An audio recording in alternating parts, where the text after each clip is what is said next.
संपदा the resource channel में आपका हार्दिक स्वागत है। पिछले कुछ दिनों से जाति का प्रश्न हमारे उत्तर भारत में, खासतौर पे बिहार और उत्तर प्रदेश में काफ़ी तेज़ी से उभरा है और बिहार में तो जातीय जनगणना भी शुरू हो गई है और उत्तर प्रदेश में इसके लिए मांग की जा रही है। जाहिर सी बात है कि हमारे देश में जाति को वोट बैंक के रूप में देखा जाने लगा है और हर जाति अपने वोट बैंक को मजबूत करने के लिए लगातार प्रयास करती रहती है, जिससे कि उसे आगामी चुनाव में लाभ अधिक से अधिक मिल सके। एक बहुत बड़ा ज्वलंत प्रश्न यह है कि जाति का निर्माण किसने किया। गीता में कहा गया है, भगवान श्री कृष्ण ने स्वयं कहा है कि चातुर्वर्ण मया सिस्टम गुण कर्म विभागशः, अर्थात गुण और कर्म के आधार पर 4 वर्णों का सृजन मैंने किया। अर्थात भगवान की यह वाणी है कि ईश्वर द्वारा सामाजिक व्यवस्था को सुचारू रूप से चलाने के लिए वर्णों की व्यवस्था की गई। इतिहास की बात करें तो चाणक्य के अर्थशास्त्र में विभिन्न कार्य करने वाली श्रेणियों का उल्लेख है। तो और जिससे आगे चलकर आगे उत्पादक समूहों के रूप में कार्य करने वाली जातियों का विकास हुआ, जिसमें हर व्यक्ति के कार्य करने के लिए पर्याप्त अवसर और क्षेत्र था। 17वीं शताब्दी में दक्षिण भारत में कार्यरत एक जर्मन मिशनरी बार्थोलोमिथस जिनेवाग ने लिखा है कि 1/3 लोग अपनी जाति से भिन्न कार्य किया करते थे। कहने का आशय यह है कि जाति उस रूप में नहीं थी कि हर व्यक्ति जो है वही काम करेगा जो उसकी जाति है, बल्कि लोग जो है अपनी जाति से अलग भी कार्य करते थे।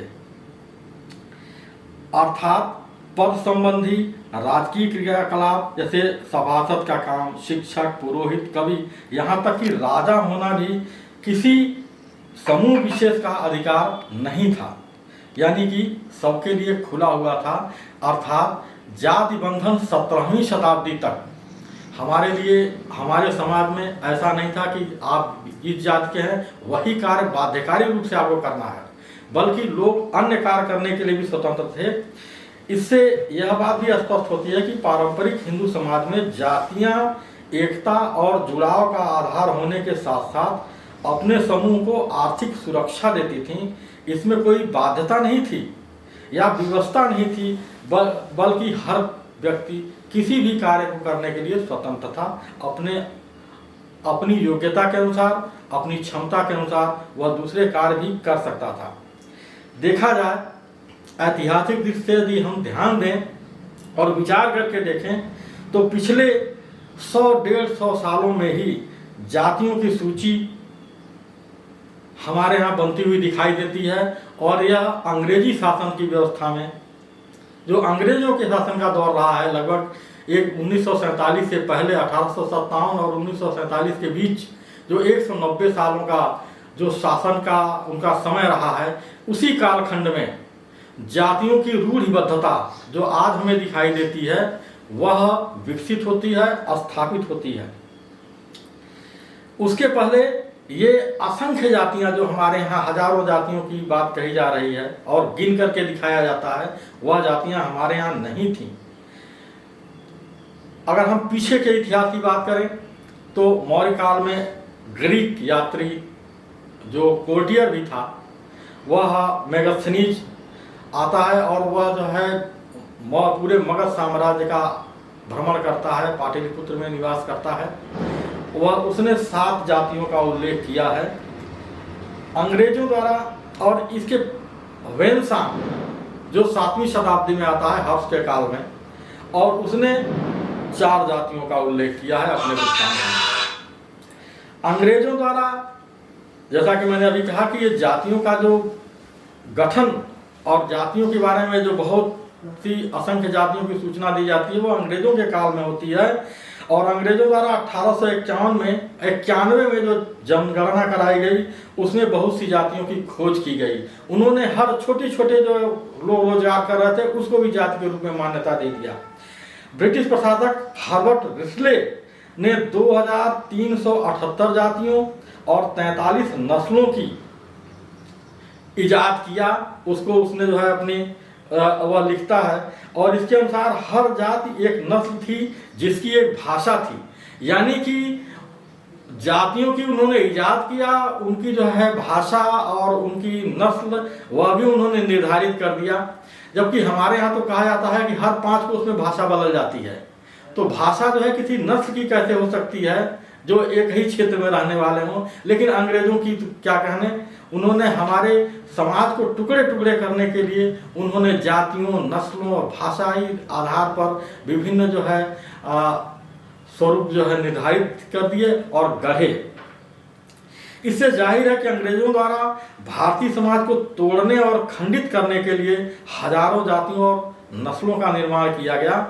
जबकि ब्रिटिश अर्थशास्त्री स्टुअर्ट मिल ने अपनी पुस्तक पॉलिटिकल इकोनॉमी जो उसने 1848 में लिखी थी, उसमें लिखा है कि यहाँ जातियों को यूरोप की तरह विभिन्न रोजगार में लगे समूहों जैसा ही है।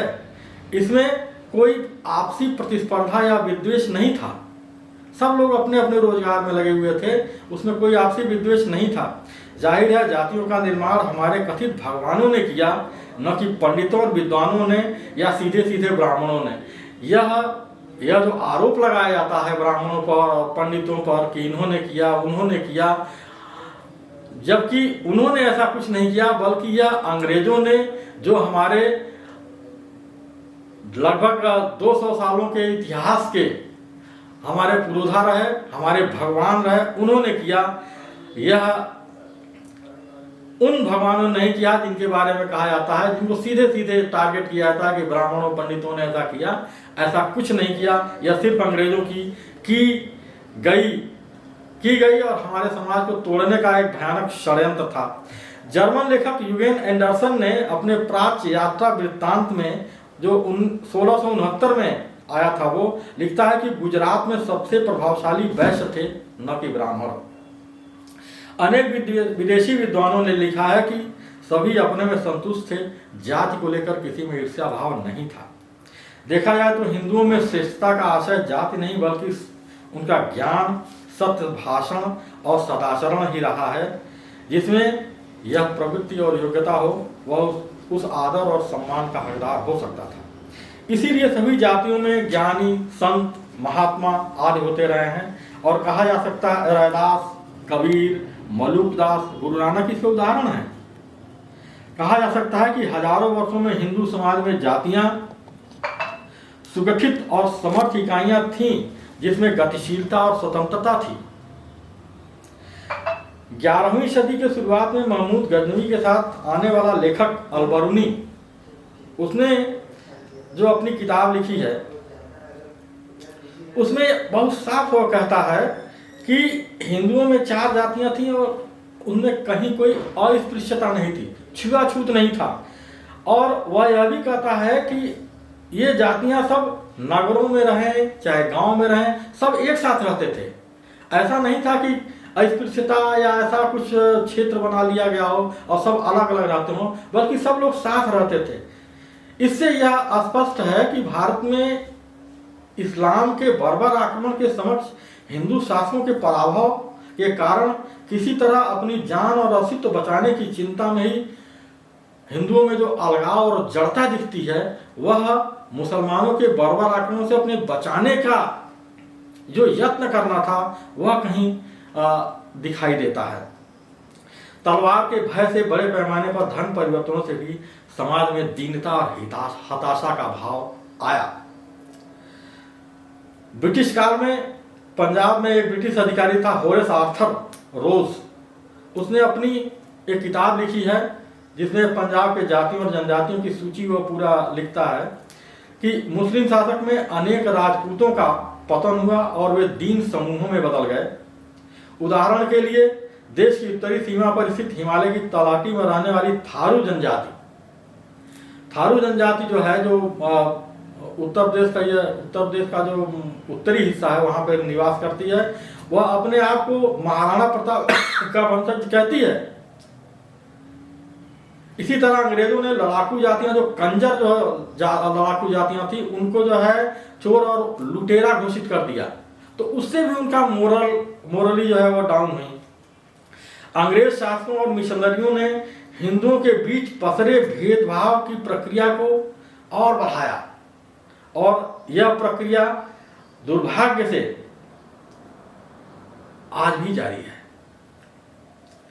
दुर्भाग्य से आजादी के बाद वोट बैंक की राजनीति ने हिंदू समाज को जातीय समूहों में टुकड़े टुकड़े में तकसीम कर उन्हें एक दूसरे के समक्ष आक्रामक प्रतिस्पर्धी के रूप में खड़ा कर दिया है और सामाजिक संबंधों को विकृत कर दिया है। एक प्रसिद्ध दार्शनिक हैं रामस्वरूप जी, उन्होंने लिखा है कि सामाजिक न्याय के स्वयंभू बौद्धिकों और राजनीतिक दलों को जाति विहीन भारत नहीं चाहिए, उन्हें केवल धर्म विहीन जातियां चाहिए। यह दुर्भाग्य है कि विभिन्न राजनीतिक दल अपने तात्कालिक लाभ के लिए जातियों को उकसा रहे हैं और समाज के लिए यह आत्मघाती सिद्ध होने जैसी बात है। यह हैरस करने की चीज है, यह समाज को, हिंदू समाज को तोड़ने की बात है। आज जरूरत इस बात की है कि हिंदू समाज इस बात को महसूस करे कि हिंदू समाज में जाति अतीत की कोई सच्चाई नहीं है, वरन यह मुस्लिम और ब्रिटिश काल में समाज को पद्दलित करने, टुकड़े टुकड़े में खंडित करने का एक षड्यंत्र रहा है, जिसका ठीकरा ब्राह्मणों के सिर पर फोड़ दिया गया, जिससे कि हिंदू समाज अपनी दुर्दशा का कारण बर्बर आतताइयों, उपनिवेशवादी शासकों के बजाय अपने समाज के व्यक्ति को ही माने और उसके लिए कमजोर तबकों को बहला फुसला करके और धमका कर धर्म परिवर्तन करना सरल हो सके। दुर्भाग्य से उसमें ये सफल रहे हैं। आज़ादी के बाद सामाजिक न्याय के नाम पर दुर्भाग्य से कथित रूप से पिछड़ेपन का आधार जाति को ही बना दिया गया, जो वोट बैंक की राजनीति की आंच में तपकर एक जिन्न के रूप में आज हमें डरा रहा है, जिसके सच को स्वीकारने का साहस किसी भी राजनीतिक दल में नहीं है। वह राजनीतिक दल बल्कि उसको अपने हथियार के रूप में यूज कर रहे हैं और यूज करके हिंदू समाज के टुकड़े टुकड़े कर रहे हैं। हमारे देश में सामाजिक आंदोलनों के पुरोधा सुधारकों ज्योतिबा फूले और बाबा साहब अम्बेडकर, डॉक्टर राम मनोहर लोहिया आदि सभी ने जाति प्रथा को, जाति व्यवस्था को समाप्त करने पर लगातार जोर दिया। कहना न होगा, भारत में जाति प्रथा का वर्तमान स्वरूप कुछ शताब्दियों की ही उपज है। यह हमारे अतीत की उपज नहीं है, बल्कि ब्रिटिश काल से लेकर के और इधर का जो कहा जाए, मैं तो 75 साल के इस अमृत काल को भी जोड़ता हूं कि जाति प्रथा को और मजबूत किया गया है वोट की राजनीति के चलते, और इससे आज यह हिंदू समाज को तोड़ने और खंडित करने के लिए जाति का लगातार इस्तेमाल किया जा रहा है। जरूरत इस बात की है कि हिंदू इस राजनीतिक षड्यंत्र को समझें और जाति को स्वेच्छा से त्याग दें। चाहे जाति किसी भी दौर में समाज की आर्थिक इकाई के रूप में विकसित हुई हो, लेकिन आज की आर्थिक स्थितियों में जबकि हर व्यक्ति कोई भी व्यवसाय करने के लिए अपनाने के लिए स्वतंत्र है, जाति का कोई भी औचित्य नहीं है और इसे त्यागना ही जरूरी है। जाति प्रथा ने हमेशा हमें कमजोर किया है और आज की स्थितियों में तो यह हमारे समाज को तोड़ने और खंडित करने का एक साधन बन गई है।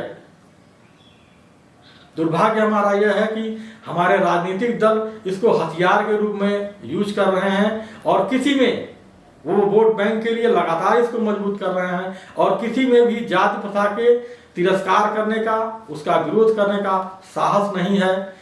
यह जो लगातार आजकल यह कहा जा रहा है कि जाति जनगणना कराई जाए, इसका उद्देश्य यही है कि वोट बैंक, जाति के नाम पर वोट बैंक को मजबूत किया जाए और जिससे कि उनका जो है वोट बैंक को मजबूत करके उनका शासन और सत्ता लगातार बनी रहे, चाहे इसके लिए हमारा समाज गर्त में जाए और समाज टुकड़े टुकड़े हो जाए, इसकी उन्हें कोई परवाह नहीं है। जाति प्रथा ने हमें कमजोर किया है, हमें तोड़ा है, हमें खंडित किया है। इसलिए आज जरूरत इस बात की है कि हिंदू समाज के लिए और राष्ट्र हित के लिए, पूरे देश और समाज के लिए, न केवल हिंदू समाज के लिए बल्कि पूरे राष्ट्र हित के लिए जरूरी है कि जाति को त्याग दिया जाए और खास तौर पे हिंदुओं जाति ने तुम्हें कमजोर किया है, इसलिए जाति को त्यागो। सिर्फ हम सनातन थे, सनातन हैं और सनातन रहेंगे। सिर्फ सनातन, बस सनातन। जाति को त्यागो, जाति को अपने से दूर रखो और उससे अलग हो। सब सनातन, सिर्फ सनातन।